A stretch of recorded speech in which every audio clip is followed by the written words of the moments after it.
So hindi ka pwedeng mag-claim na hindi ka pwedeng mag-raise ng defense ng there was no substantial lessening of competition. Okay? As long as you perpetrate these things, violation na siya agad. Price fixing at saka bid rigging. Okay? Price fixing, bid rigging. Both are true. Okay? Per se. Yun po ang important dyan. Per se, prohibited. Procurement. Okay? So sa procurement, guys, again, the rule is, ano ka ha? Yung bidding, competitive bidding ang rule mo. However, there are instances na pwede kang mag-alternative modes of procurement. And one of which is direct contracting. Alright? So ito lang po yung requirements. Ito lang yung mga ano. Okay, ito lang yung mga tawag dyan. Ito yung mga instances na pwede mong gamitin yung direct contracting. Alright? So again, in-introduce lang natin just to, kung hindi mo nabasa yung material, okay, hindi mo nabasa yung batas, ito. Pag direct contracting, you can do this or you can resort to this in any of these conditions. Alright? Okay, any of these conditions. All are true. Tapos of course, yung procurement applies to infra, procurement of goods, and procurement of consulting services. All are true. Okay? But ito lang pala guys, merong ano ha, doon sa batas natin, meron pong mga ilang exception. Okay? Pag kunyari, yung infrastructure, kapag ka right of way, hindi pwedeng procurement act yun. May sarili siya kasing batas. Okay? So anyway, nasa lecture naman natin kung kailan hindi nag-a-apply, di ba? But generally speaking, kung yan ang mga pinoprocure, dapat gamitin mo si GPRA. Next, insurance. Ito mga bago na. Insurance. So these are the elements. Diba remember, kasi insurance contract ito, may elements yan. Okay? So tama lahat yan guys. Okay, tama lahat yan except this. Okay? Hindi po option. Diba? Insured may or may not pay a premium. Hindi optional yan. Okay? Paying the premium is actually one of the elements. And in fact, kapag hindi ka nagbayad ng premium, hindi mapo-perfect yung insurance contract. Okay? Generally, hindi yan mapo-perfect. Alright? Okay? And, tawag dito, pag stipulated, pag rin hindi ka nagbayad ng premium, pwedeng mag-lapse ang insurance mo. Okay? Hindi, ano yan ha? So, kailangan meron kang obligation to pay the premium. Hindi pwede pong maging optional. Okay? Hindi pwede maging optional. Okay? Kasi mawawalan ka ng consideration. Diba? Pag nawala ng consideration, guys, ano nangyayari sa contract mo? Kulang. Diba? Wala. Kulang yung COC, void yan. Alright? Next, this is about insurable interest. So, only one is false. Bakit false? Interest in property, ha? Kasi statement to interest in life and health. Okay? So, interest in property must exist when the insurance takes effect, when the loss occurs, and must exist in the meantime. Ito yung nagpamali. Okay? Remember, yung interest in property, guys, kailangan meron yan at the start of the insurance and pag nangyari yung loss. But it need not exist in the meantime. Okay? So, dalawang point lang kailangan yung insurable interest, ha? Sa property. Kailangan meron. Pagkakuha mo ng insurance, dapat meron. Tapos, at the time na nagkaroon ng loss, dapat meron din. But in between, okay lang wala. Okay? Now, kapag naman life insurance, ito tama ito. Okay, tingnan mo. Kailan lang kailangan may insurable interest? Okay, at the time na mag-take effect insurance. Or in other words, pagkakuha mo ng insurance, doon lang. Tapos hindi na kailangan nila. Alright? Sige. So statement 1 is false dahil dito. Kasi it need not exist in the meantime. Okay? Next. Ito all are true. Okay, all are true. The following persons cannot be designated as the beneficiary of life insurance. Okay? Kasi ito yung mga prohibited na donee. Hindi ka pwede mag-donate sa mga to. This is based on Article 2012 of the Civil Code na nagre-refer sa Article 739. Okay? This is just a reminder dun sa ating ito pala yung 3. Hindi ko napalitan. Ito natin. Okay? Ito pala. So itong mga taong ito, hindi po pwedeng maging beneficiary. Okay? Hindi pwede ha? So, yeah. All are true. Next, labor standards. Okay, labor standards. So again guys, ito sa labor standards natin, okay, these are just definitions, okay, para lang makita kung nagbabasa ka talaga. So managerial employee, supervisory employee, ano mo sabi? Only one is false. Ito yun. Okay, ito yung false dyan guys. Tama yung managerial, tama yung supervisory. Yan yung definition nila talaga. Ang mali dyan si rank and file. Yung rank and file guys, dito napupunta yung tao na hindi managerial at hindi supervisory. Mali yung definition niya dito. Mali yan ha. All employees which may fall within any of the above. Hindi pwede. Kasi kailan ka nagiging rank and file? You are a rank and file employee when you are not managerial and you are not supervisory. Okay? That's why statement 3 is false. Okay? Next. Ito. Ito guys, tungkol naman sa solo parents. Okay, yung leave. Okay, solo parents. So, true lahat yan. Para lang alam mo yung requirement. Just in case, tanungin ka. Yan po yung mga requirement para ma-avail mo yung benefits of a solo parent. Okay? So, yung kakaiba lang dyan is yung ID. Okay, yung SPIC. Solo Parent Identification. Okay? So, all are true rin yan. Okay, no worries. Kayang-kaya. Next natin is, ano na ba? SSS. Alright, SSS. So, SSS, ano raw? Primary beneficiary. Sino ba ang primary beneficiary? Statement 1. Yes, of course. Primary yan. Okay? Dependent spouse. Okay? Now, statement 2. Children. Of course, primary din yan. Ito ang mali. Okay? Secondary na yan. Okay? Secondary na po yung dependent parents. Alright? So, that one is false. Okay? Statement 3, this one is false. Okay? Next, IRR.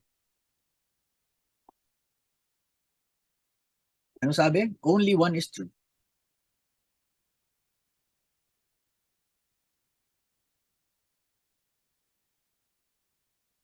Okay.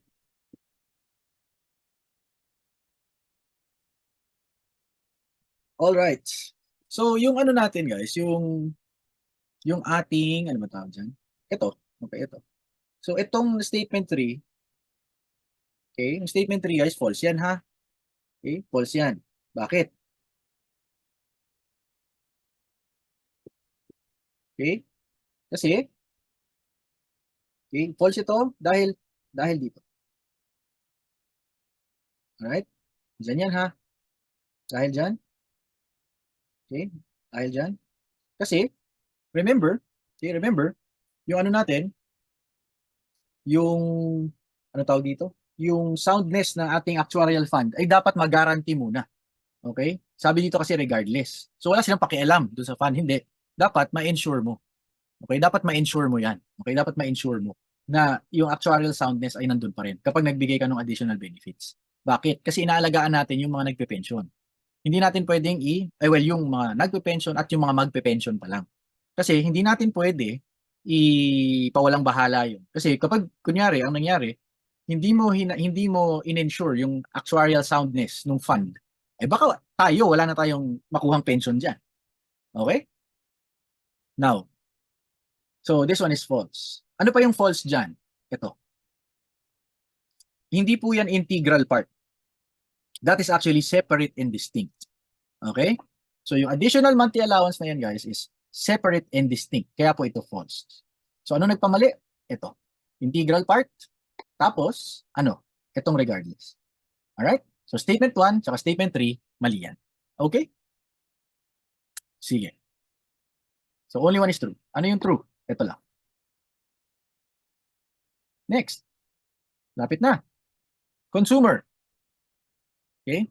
So guys, ito yung consumer natin, consumer protection. Yung lemon law. Okay, ito. Okay, ito po. Tama lahat yan ha. All are true. Okay? Itong mga bagay na to. So generally, kapag may non-conformity, okay, liable yung mga taong yan. Pwede mong i-claim yung lemon law rights mo. However, kapag itong tatlo ang dahilan, exempted sila. So ibig sabihin, wala kang lemon law rights kapag ka nangyari to. Okay, non-compliance with the warranty. So na-void or na-breach mo yung warranty mo. Okay, modifications, unauthorized modifications, at saka yung, syempre, pag pinabayaan mo talaga yung motor vehicle, wala naman. Kasalanan mo na yun. Alright? So, number 1, all are true. Consumer. Ito, Consumer Act na talaga. So, ito guys, check ko lang kung kayo ba talaga ay nanonood at nakikinig. Syempre, DOH, Agriculture, ito. Dapat DTI yan. Okay? DTI, Department of Trade and Industry dapat yan. Alright? Hindi po yan Department of Finance. Okay? So, only 2 are true. Ano yung mali? This one. Kasi dapat DTI. Alright? Sige. Next. IP. According to the Intellectual Property Code, the right to the patent belongs to the registrant. Mali yan. 2. The rights to the trademark acquired through the registration. Tama. Works protected from the sole fact of their creation. Okay, ito yung copyright. So, this is patent, trademark and copyright. Bakit po mali ito? Kasi only two are true, di ba? This one is false. Bakit? It belongs to the inventor. Hindi po sa registrant, to the inventor. Okay? Kaya nga po, kahit ma-register mo yan, tapos hindi ikaw ang investor, pwedeng ipa-cancel yung patent. Okay? Please remember, the patent belongs to the inventor, not the registrant. Alright? Next. Ito all are true ito. These are just the different types of patents. Okay? Patent, utility model, at saka industrial design. Alright? So lahat yan yung definitions ng different types of patents. All are true. Magtiwala ka na lang. Alright? Next. Ito, bonus. Oh. Data privacy, guys, ha? Hindi pwede magkamali. Yan yun. Okay, 10173, 2012. Next, ito. Only two are true. Okay, ano yung false dyan? This one. Alright? Protects the privacy of natural and juridical persons. Hindi po pwede yan, ha? Bakit? Remember, under the Data Privacy Act, sino lang ang pwedeng maging data subject?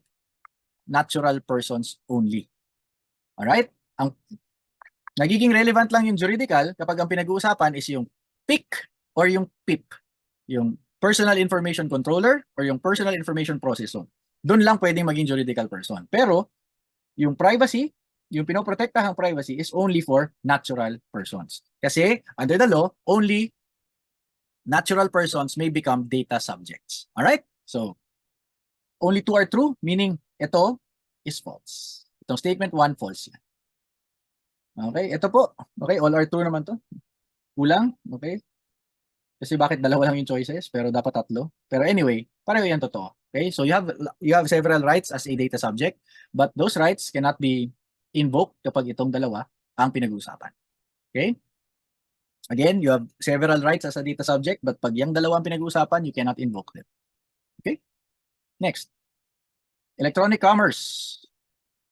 Okay, so Brad, using his laptop, sent an email to Lester offering to give gratuitously his only condominium as a gift. Lester read said email on his MacBook Pro M3. Gusto ko niyan. Thereafter, Lester acknowledged the previous email and accepted the offer via direct message on the Instagram account. Brad texted via his iPhone 15 Pro Max, may ganun ba? Okay, to thank him. Consider the following. All right. Statement 1. The contract contains electronic signatures of Brad and Lester. Yes. Okay, meron. Hiwa-hiwalay lang, pero meron electronic signature yan. Kasi bakit? May identity. Okay, the identity here is established. Statement 2, the contract is valid as to both Lester and Brad. Ay, false yan. Okay, mamaya, alamin natin bakit. Statement 3, the elements of the contract are in the form of electronic data message or electronic document. Yes, true yan. Okay, now, bakit ito false? Why is this one false? Kasi, remember guys, ano ba yung denominate? Condominium. Real property yan. Eh, di ba remember, this one, only, yung electronic commerce, nagko-comply lang siya dun sa requirement na in writing. Okay lang, functional equivalent. Di ba? Functional equivalent na siya nung documents in writing. Correct? Now, ang problem, pag condominium ang, kasi gift, di ba? Gift. Gratuitous. So, ibig sabihin, donation ito. So, kapag ganyan ang usapan, what happens? Hindi na po uubra yung in writing lang. Kailangan public instrument na. Alright? So, that's why only two are true. Okay? Only two of the statements are true. Which is what? So, alin dyan yung false? Statement 2. Bakit naging false? Kasi real property ang donation. Okay? Dapat public instrument. Next is this one. Okay guys, tama lahat yan except yung letter A. Bakit? Kasi primarily led by, baka mamaya di mo na ito binasa, tinitesting lang kita. Okay? Dapat po, di ba nakita nyo, role of the private sector. Dapat led primarily by the, dapat private. Okay? Private sector dapat yan. Alright? So remember guys, electronic commerce, yung private sector ang inaasahan na magpalago. Binibigyan lang ng gobyerno ng proper environment or atmosphere para magawa nila yun. Pero basically, private sector po ang may bahala dyan. Okay? That's why this one is incorrect. Ease of doing business. Okay, lapit na. Oh, bakit only one is true? Nako, I'm sure. Meron dyan mga nakita na yung 3, 7, at saka 20. Nag-all are true na. Guys, hindi po ganun ha. Remember, dapat working days. Dapat working days. Okay? Working ha. Dapat 3 working days. 7 working days. 20 working days. That's why only one is true. Alin lang yung naging true? Ito. Okay? Dapat guys 3 working days, 7 working days, 20 working days. Alright? So letter B. Ito naman guys, yung tungkol sa CSC. Again, tinitingnan ko lang kung nagbabasa ka talaga. These are all true. Okay? Ano yan? True lahat yan. They are lifted from the code itself. Okay? And yun na pala. That's it for our discussion. So kung may tanong pa kayo, you can just ask through the group. Alright? And yeah, maraming salamat.